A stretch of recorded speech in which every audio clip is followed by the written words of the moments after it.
Shalom, nama saya Dini Pitaloka, saya murid Charis Bible College Indonesia level 2. Di sini saya ingin menyaksikan bagaimana saya dipulihkan dari rasa insecure oleh pengenalan akan Allah. Jadi dulu saya pernah melakukan dosa yang menurut saya Allah benci dan marah sama saya. Walaupun saya sudah bertobat, tapi masa lalu saya tuh tetap melekat, bahkan jadi tolak ukur saya. Dan menurut saya itu adalah pengalaman yang berharga gitu buat saya. Jadi sebelum saya mengenal, saya belum di-join di Charis, kalau di Charis, dan sebelum saya mengenal siapa Allah yang saya sembah, saya merasa kalau menurut saya ya, karakter Tuhan itu sama kayak saya. Jadi kalau saya melakukan kesalahan sekali atau saya dikecewakan orang sekali aja, saya udah gak akan percaya sama orang itu. Nah, saya pikir saya masih bisa sih berbuat baik ya sama orang itu baik, tapi saya nggak akan percaya sama orang itu lagi. Saya pikir Tuhan tuh sama kayak saya. Jadi Tuhan tetap baik, tapi saya nggak akan dikasih kepercayaan yang lebih lagi gitu dari Tuhan. Dan akhirnya saya bertumbuh menjadi orang yang insecure. Saya perfeksionis. Saya nggak berani kasih pekerjaan ke orang lain karena saya nggak percaya dengan pekerjaan orang gitu. Saya nggak percaya diri, apalagi kalau mengambil keputusan. Pasti lama karena takut salah. Dan saya takut sekali sama kegagalan. Padahal saya tahu ya di ayat di Galatia 3 ayat 26 sampai 27. Sebab kamu semua adalah anak-anak Allah. Karena iman di dalam Yesus Kristus. Karena kamu semua yang dibaptis dalam Kristus telah mengenakan Kristus. Saya tahu firman ini, tapi fokusnya saya adalah anak-anak Allah. Ya selayaknya anak-anak, kalau salah ya dihukum. Kayak dulu papa saya ya almarhum, kalau saya salah atau saya bandel, saya pasti disabet. Terus disetrap, kadang-kadang dikurung deh di kamar mandi gitu.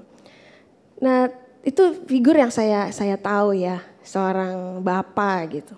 Terlebih waktu di gereja saya yang lama, saya dipercayakan untuk sharing firman di ibadah pengerja. Di situ saya sharing mengenai fatherless, karena saya memang gak punya figur seorang ayah yang baik. Jadi waktu sharing saya juga menceritakan bagaimana saya mengerti gambar diri saya.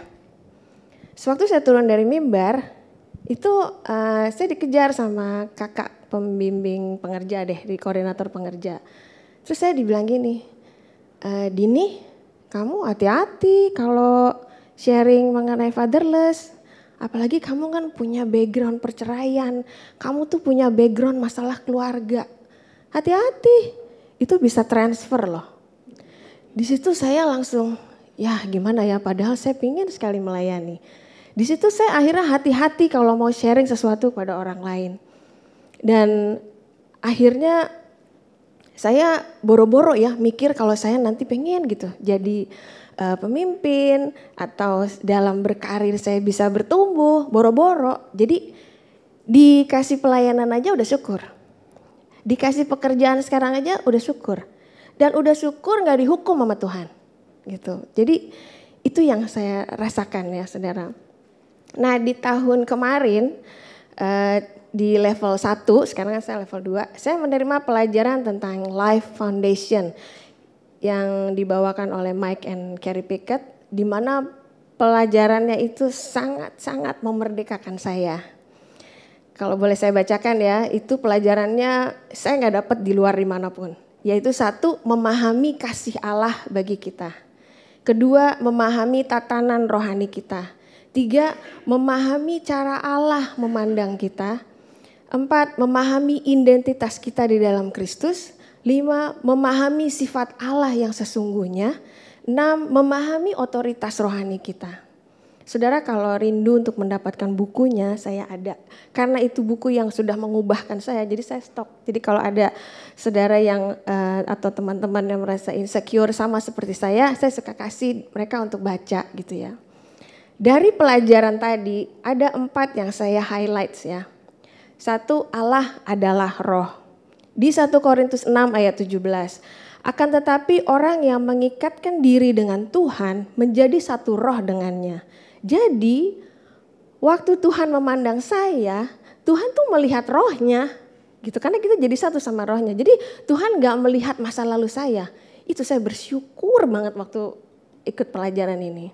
Dan kedua, ketika Allah memandang kita, ia gak pernah kecewa. Ia selalu bersuka cita. Bahkan Allah cemburu kepadaku. Itu ada di Ulangan 4 ayat 24. Itu segitu spesialnya kita sampai Tuhan aja cemburu loh sama kita. Yang ketiga, Tuhan mengampuni dosa saya. Saudara, gak ada satu dosa pun yang Tuhan gak sanggup untuk mengampuni. Sama seperti ada di ayatnya di Yesaya 1 ayat 18. Sekalipun dosamu merah seperti kirmisi, akan menjadi putih seperti salju. 4. Ketika Allah memandang kita, itu seperti tertulis dalam 1 Korintus 1 ayat 30. Tetapi oleh Dia, kamu berada dalam Kristus, dan oleh Allah telah menjadi hikmat bagi kita, Ia membenarkan, menguduskan, dan menebus kita. So I'm complete. Saya utuh, saya full, saya sudah ditebus, saya dibenarkan, dan saya dikuduskan. Waktu saya belajar ini ya saudara, saya mengalami Tuhan. Saya gak kuat nih. Soalnya bagaimana Tuhan memulihkan saya. Waktu belajar ini saya memang argue sama Tuhan. Kenapa saya dulu ditolak? Kenapa saya selalu menjadi yang terbelakang? Saya tanya itu sama Tuhan. You are Elroy. You know exactly what I'm doing gitu loh. Itu semuanya Tuhan izinkan kan. Akhirnya saya belajar bagaimana Tuhan mengasihi saya, bagaimana Tuhan memandang saya. Di situ ada satu titik saya nggak ngomong, saya cuma diam aja. Di saat itu saya rasakan Tuhan memeluk saya. Di situ dan ayat-ayat Alkitab yang setiap saya doakan ke orang-orang itu keluar dengan sendirinya kalau kamu berharga di mataku. Kau anak yang aku kasihi. Tidak ada satu helai rambutmu jatuh tanpa seizinku. Di situ saya mengalami Tuhan, saya bilang aduh saya diterima sama Tuhan. Saya bersyukur sekali. Dan di situ saya belajar pada saat lahir baru, kita adalah ciptaan baru. Seperti yang tertulis dalam 2 Korintus 5 ayat 17. Jadi siapa yang ada di dalam Kristus, ia adalah ciptaan baru. Yang lama sudah berlalu, sesungguhnya yang baru sudah datang. Artinya setelah kita lahir baru, saya nggak punya lagi masa lalu. Mau baik kek, mau jelek kek, udah nggak ada. Masa lalu saya adalah pengorbanan Tuhan Yesus di atas kayu salib. Itu adalah standar saya. Jadi tolak ukur saya. Puji Tuhan, saya belajar mengenai pengajaran Life Foundation ya. Akhirnya saya dipulihkan dari rasa insecure karena saya di-accept, saya diterima oleh Tuhan, saya dikasihi oleh Tuhan, dan saya memiliki hati yang teguh bahwa saya satu dengan Tuhan. Ada terambil dari Yohanes 17 ayat 23 ya, ini ayat indah sekali karena belajar dari Tuhan Yesus. Tuhan Yesus tuh gak pernah punya kesadaran kalau dia itu terpisah dari Allah. Selalu di firman-Nya kalau dia adalah satu dengan Bapa. Saya bacakan ya. Aku di dalam mereka dan engkau di dalam aku supaya mereka sempurna menjadi satu. Agar dunia tahu bahwa engkau yang telah mengutus aku dan bahwa engkau mengasihi mereka sama seperti engkau mengasihi aku. Haleluya. Saya ingin menyampaikan kepada saudara-saudara semua di sini dan saudara-saudara yang saat ini menyaksikan YouTube channel acara ini. Kalau saudara mengalami sama seperti yang dulu saya alami, mungkin saudara dihantui oleh masa-masa lalu yang kadang menghakimi, apalagi dosa yang lalu yang saudara membuat saudara tuh merasa gak layak. Ya. Saudara merasa kalau gak berani melangkah, gitu. Takut, gitu. Mau boro-boro mau mimpi mau jadi pemimpin. Saudara butuh Tuhan. Walaupun mungkin saudara sudah dipulihkan ya dari gambar diri, tapi saudara harus tahu siapa Tuhan yang saudara sembah. Bagaimana dia memandang saudara, bagaimana sifat-sifatnya, dan bagaimana Tuhan rancangkan yang besar ya, Tuhan taruhkan rancangan yang besar itu buat kita, masing-masing kita. Jadi di sekolah ini saudara, saya dipulihkan akan pengenalan akan Tuhan. Setelah dipulihkan, iman saya bertumbuh karena saya percaya sama Tuhan sekarang. Dan saya juga semua yang ada di firman Tuhan itulah janji-janji Tuhan buat saya. Jadi saat ini saya lagi happy banget mewujudkan imajinasi saya, yaitu adalah iman saya. Jadi seperti yang tertulis dalam firman Tuhan di Mazmur 37 ayat 4, bergembiralah karena Tuhan, karena Ia akan memberikan kepadamu apa yang diinginkan hatimu. Di sekolah ini saya belajar mempraktikkan firman bersama teman-teman sekelas saya.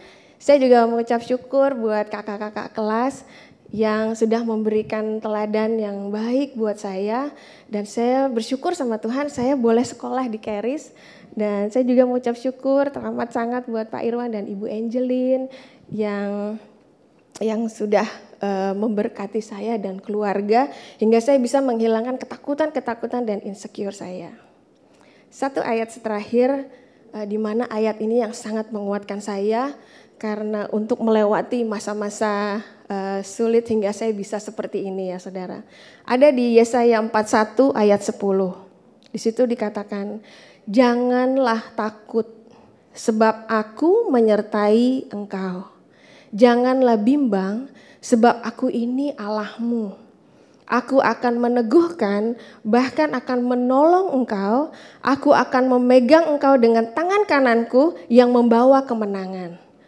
Bersama Tuhan kita akan mengalami kemenangan demi kemenangan.